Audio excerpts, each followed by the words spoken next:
गेल्या 40 दिवसांपासून पोलिसांना गुंगारा देणारी गरोदरपणाचं खोटं नाटक रचून न्यायालयाची दिशाभूल करण्याचा प्रयत्न करणारी आणि नाशिकच्या TCS कंपनीतील धर्मांतर प्रकरणातील मुख्य सूत्रधार निदा खान अखेर पोलिसांच्या जाळ्यात सापडली आहे।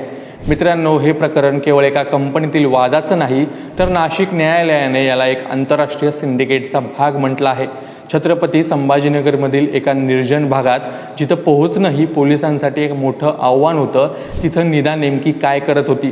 पोलिसांनी मध्यरात्री छापा टाकून तिला कसं पकडलं? तिला लपवून ठेवण्यात MIMच्या कोणत्या नगरसेवकाने मदत केली? आणि आता तिच्या अटकेनंतर कोणते मोठे खुलासे होणार आहेत? हे सर्व आपण आजच्या व्हिडिओमध्ये सविस्तर पाहणार आहोत। व्हिडिओ शेवटपर्यंत पहा, कारण सांगतोय लीलाधर। लक्षपूर्वक ऐका कृपया माहितीसाठी। मित्रांनो, अभिजात मराठी विशेषच्या माध्यमातून आम्ही असेच वैचारिक सखोल विश्लेषण, भन्नाट गोष्टी, इंटरेस्टिंग माहिती आणि महत्त्वाच्या घडामोडी तुमच्यासमोर आणत असतो।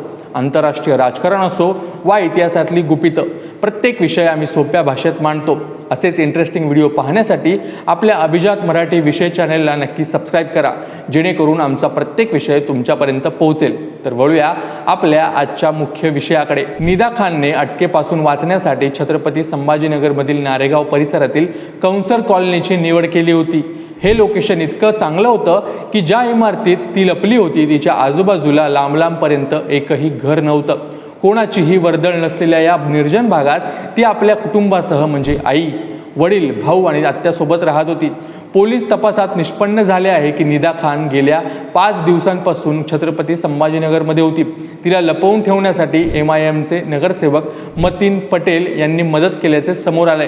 मतीन पटेल यांनी 2 महिन्यांपूर्वीच नारेगाव येथील कौंसर पार्क परिसरात एक नवीन फ्लॅट विकत घेतला होता आणि याच घरात निदा खानचा मुक्काम होता। नाशिक SITला तांत्रिक तपासाद्वारे ती इथं असल्याची खात्री पटली होती।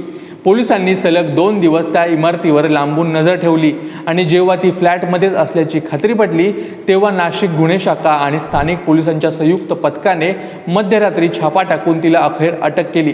निदा खानने अटकेपासून वाचण्यासाठी शर्थीचे प्रयत्न केले होते। तिने स्वतःला गरोदर असल्याचे सांगत न्यायालयात वैद्यकीय प्रमाणपत्र सादर केली होती। मात्र नाशिक जिल्हा न्यायालयाने या प्रकरणाचे गांभीर्य ओळखून तिचा अटकपूर्व जामीन वारंवार फेटाळला होता। न्यायालयाने स्पष्ट निरीक्षण नोंदवलं होतं की हे प्रकरण केवळ वैयक्तिक वाद नसून एका मोठ्या सिंडिकेटचा भाग आहे, लव जिहादचा भाग आहे।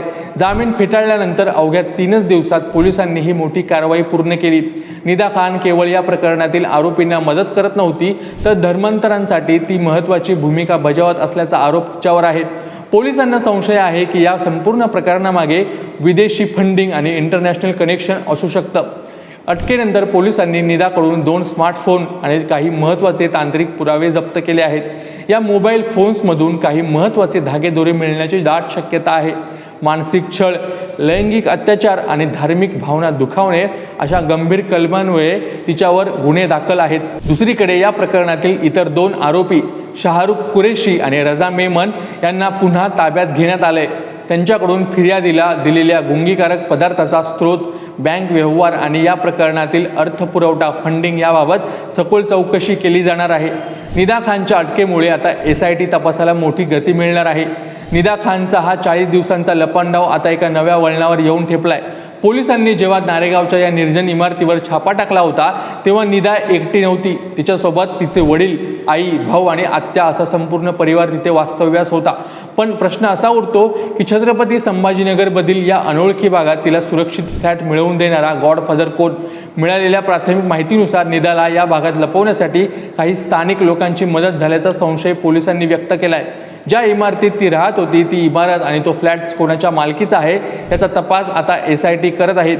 पोलिसांना हुलकावणी देण्यासाठी तिने वारंवार आपले सिम कार्ड बदलले आणि इंटरनेट कॉलिंगचा वापर केला, जेणेकरून तिचं लोकेशन ट्रेस होऊ नये। पण तांत्रिक तपासाने तिची ही तटबंद मोडून काढली। नाशिक न्यायालयाने या प्रकरणाला आंतरराष्ट्रीय सिंडिकेट म्हटल्यामुळे निदाला छत्रपती संभाजीनगरमध्ये आश्रय देण्यामागे एखाद्या मोठ्या संघटनेचा हात आहे का याचाही तपास सुरू आहे। तिला रसद पुरवणारे, तिला कायदेशीर सल्ले देणारे आणि पोलिसांच्या हालचालींची माहिती देणारे काही खबरी शहरात सक्रिय होते का यावर नाशिक गुन्हे शाखेचे लक्ष केंद्रित आहे। तिच्या घरातून जप्त करण्यात आलेल्या 2 महागड्या स्मार्टफोनमधून अनेक धक्कादायक चॅट्स आणि कॉल्सची माहिती समोर येण्याची शक्यता आहे। या चॅट्समधून तिला पळून जाण्यासाठी कोणी आर्थिक मदत केली आणि तिला सुरक्षित आश्रय मिळवून देण्यासाठी कोणी मध्यस्थी केली याचे गुपित उलगडणार आहे। पोलिसांनी निदाच्या कुटुंबातील सदस्यांचीही चौकशी सुरू केली आहे। गुन्हेगाराला आश्रय देणे या कलमान्वये त्यांच्यावरही कारवाईची टांगती तलवार आहे। निदाने अटकेपासून वाचण्यासाठी केवळ जागाच बदलली नाही तर कायद्याच्या डोळ्यात धूळ फेकण्यासाठी गरोदर असल्याचं वैद्यकीय प्रमाणपत्रही सादर केलं होतं। मात्र पोलिसांनी या प्रमाणपत्राची सत्यता तपासली असता हा केवळ वेळ मारून नेण्याचा आणि सहानुभूती मिळवण्याचा प्रयत्न असल्याचं दिसून आलंय। न्यायालयाने तिचा जामीन फेटाळताना याच बाबींकडे लक्ष वेधलंय। आता निदा पोलिसांच्या कोठडीत असून तिला आश्रय देणाऱ्या त्या अदृश्य हातांपर्यंत पोहोचण्याचे मोठे आव्हान नाशिक पोलिसांसमोर आहे। या प्रकरणातील विदेशी फंडिंगचा अँगल, धर्मांतरांसाठी वापरले जाणारे स्थानिक जाळे आता लवकरच उघड होईल अशी चिन्ह आहेत। नाशिकमधील हे TCS प्रकरण केवळ एका शहरापुरतं मर्यादित राहिलेलं नाहीये तर याचे धागेदोरे आंतरराष्ट्रीय स्तरावर पोहोचण्याची शक्यता आहे। निदा खानची ही अटक या तपासातील सर्वात मोठा टप्पा आहे। धर्मांतरांचे हे जाळे नेमकं किती खोलवर पसरलं आहे आणि यामागे अजून कोणकोणते मोठे चेहरे समोर येणारा हे काळच ठरवेल। तुम्हाला काय वाटतं? कॉर्पोरेट कंपन्यांमध्ये अशा प्रकारच्या घटना रोखण्यासाठी प्रशासनाने कोणते कडक नियम लागू करायला हवेत? तुमची प्रतिक्रिया कमेंट्समध्ये नक्की सांगा आणि अशा कुठल्या कंपनीमध्ये असे प्रकार सुरू आहेत का हे तुम्हाला माहिती आहे का हे सुद्धा कमेंट्समध्ये नक्की सांगा। आणि अशा सखोल विश्लेषणासाठी अभिजात मराठी विशेषला नक्की सबस्क्राईब करा।